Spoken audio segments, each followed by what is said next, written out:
Continuando o tema do caminho de Jesus e do caminho do discípulo no Evangelho de Marcos, vamos entrar agora no caminho propriamente dito. Quando Jesus deixa a Galileia e começa a sua viagem para Jerusalém. Esse caminho é marcado no Evangelho de São Marcos por 3 anúncios que Jesus faz de sua paixão, que são colocados, respectivamente, no capítulo 8, 9 e 10 do Evangelho, que é a viagem. No caminho, no capítulo 11, Jesus está já entrando em Jerusalém. E depois, então, vai até o capítulo 16, com a sua morte e ressurreição. O primeiro anúncio está no capítulo 8, versículos 27 a 33. Ele vem após aquela confissão de Pedro, como nós chamamos, né? Jesus pergunta aos seus discípulos: quem dizem os homens que eu sou? Depois pergunta aos discípulos: quem vós dizeis que eu sou? E aí Pedro toma a palavra e diz: tu és o Messias. Jesus, então, diante dessa palavra, explica que tipo de Messias ele é. Qual é a ideia principal de Messias no Antigo Testamento e na época de Jesus? Ou seja, na mentalidade judaica do primeiro século em que Jesus vive, é a ideia do Messias, filho de Davi, que vai restaurar o reino davídico. E como ele vai fazer isso se nós estamos dominados pelos romanos? Evidentemente é necessário pegar em armas, é necessário fazer uma revolta. E Jesus mostra, então, que ele é Messias, mas não esse tipo de Messias. Ele é o Messias que veio para perdoar, para amar, para recompor a humanidade. Então, diante dessa afirmação de Pedro, tu és o Messias, Jesus esclarece, começou a ensinar-lhes que era necessário que o Filho do Homem sofresse muito, fosse rejeitado pelos anciãos, sumos sacerdotes e escribas, fosse morto e depois de 3 dias ressuscitasse. Nós vemos aí uma gradação: sofresse, fosse rejeitado, fosse morto. E, finalmente, reverter toda essa situação, ressuscitar. Só que essa parte final da ressurreição parece que ficou um pouco esquecida para os discípulos. Eles ficaram assustados com essa perspectiva do sofrimento, da rejeição pelas autoridades judaicas, aqui ditas anciãos, sumos sacerdotes e escribas, o sinédrio, em suma, fosse morto, morresse. Como um Messias poderoso vai sofrer, vai aceitar isso? Mas é assim que Jesus ensina. A ressurreição que passa pelo caminho do amor por uma humanidade pecadora. Então, diante de uma humanidade pecadora, esse amor vai ser rejeitado. E por isso vai levar até a morte. Porém, pela ressurreição, vencendo a morte, vence-se também o pecado, vence o ódio que levou Jesus até a morte. Vence-se a maldade. É interessante que o evangelista fala que Jesus dizia isto abertamente.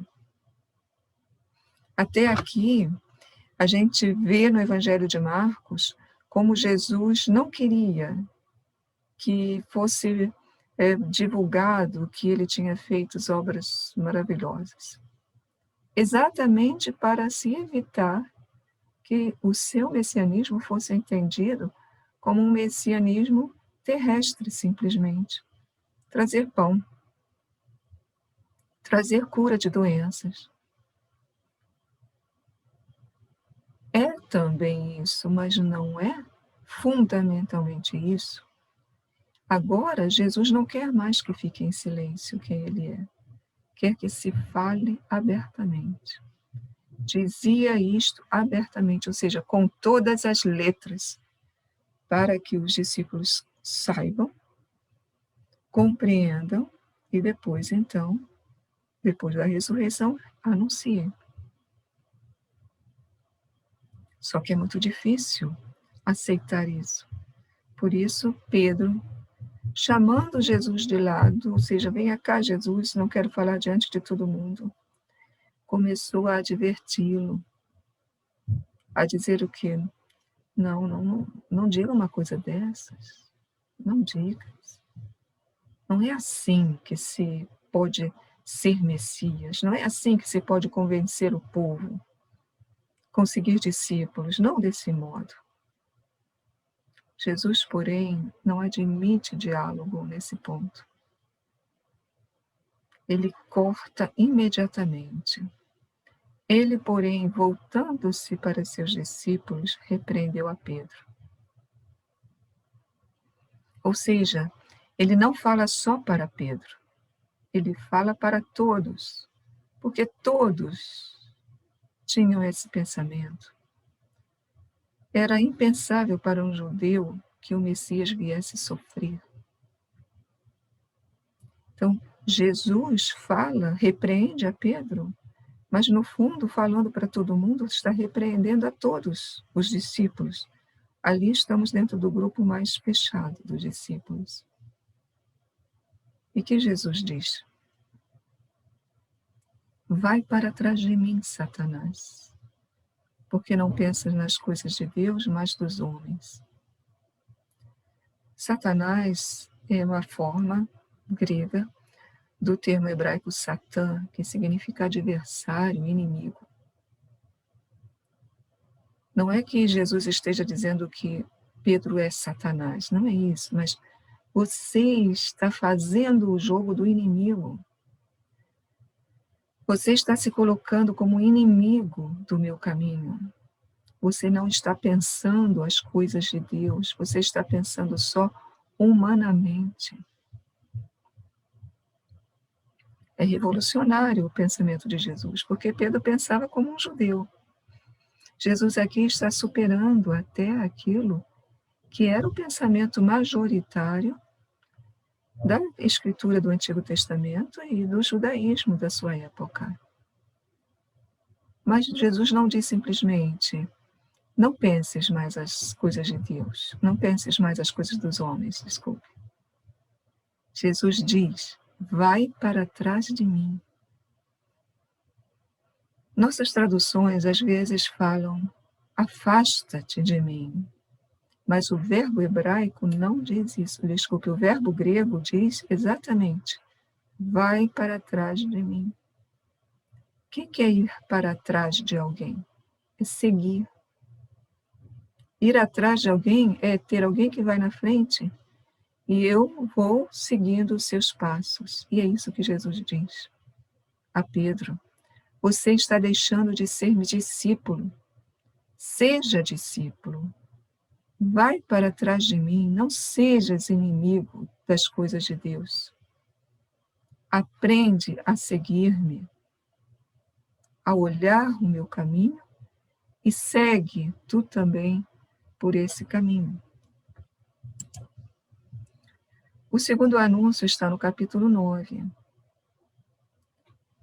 O evangelista mostra realmente como Jesus está indo para Jerusalém. Tendo partido dali, caminhava através da Galileia, ou seja, para Jerusalém. Mas não queria que ninguém soubesse, ele está instruindo os seus discípulos de modo particular. E o que ele diz? O Filho do Homem será entregue às mãos dos homens. Aqui fala-se de modo mais genérico. No capítulo 8 era escribas, sumos sacerdotes, anciãos. Aqui o Filho do Homem será entregue à humanidade. Eles o matarão. Morto, porém, ressuscitará. As mesmas ideias, porém de forma mais reduzida. Qual é a reação que o evangelista anota: eles, porém, não compreendiam esta palavra. Como entender a morte? A morte antes da ressurreição. Não dá. Tem que já ter o triunfo de imediato, sem morte. Não compreendiam esta palavra e tinham medo de interrogá-lo. Ou seja, se nós perguntarmos, ele vai dizer o quê? Nós não suportamos o que ele vai dizer. Ou temos medo ainda de ser repreendidos, como Pedro foi no capítulo anterior. Mas eles não compreendiam aquela incompreensão dos discípulos, que aparece já no início do Evangelho. Não é? Quem é este? Eles não entendiam nada do que Jesus fazia, diz lá no capítulo 8. Essa incompreensão continua.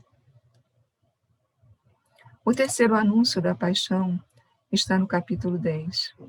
É muito bonito como o evangelista descreve, porque é como se a gente visse um quadro. Estavam no caminho subindo para Jerusalém.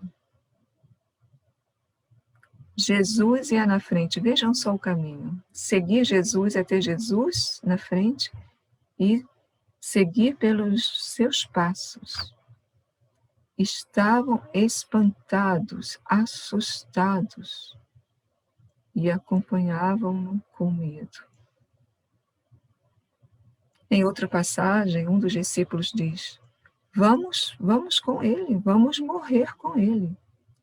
É o que está aqui por trás, eles estavam assustados, acompanhavam-no com medo, porque eles sabiam o que Jesus iria encontrar em Jerusalém. Tomando os 12 novamente consigo, sempre o ensino mais particular para os 12, começou a dizer o que estava para lhe acontecer. Eis que estamos subindo para Jerusalém. O Filho do Homem será entregue aos sumos sacerdotes e aos escribas. Eles o condenarão à morte. Agora há até um detalhamento maior. E o entregarão aos gentios, aos romanos. Zombarão dele e cuspirão nele. É o que acontece no processo. O açoitarão e o matarão. É o que acontece em todo o processo. E 3 dias depois ressuscitará. O anúncio da paixão é muito mais largo do que a frase que fala da ressurreição. Porque, de fato, o processo foi muito doloroso, foi longo demais, digamos assim, foi muito sofrimento. Mas a ressurreição que ocorre traz uma nova luz, uma nova aurora, um novo começo. Os discípulos sabem, como Jesus sabe, tem plena consciência de que indo para Jerusalém ele vai encontrar a morte. E aí, então, a partir desses 3 anúncios, nós conhecemos o segredo de Jesus. Não é? Como ele é o Messias, sim, mas ele é o Messias diferente daquela expectativa que era dominante no Antigo Testamento. E o que ele é está sintetizado nessa passagem de Marcos 10, 45.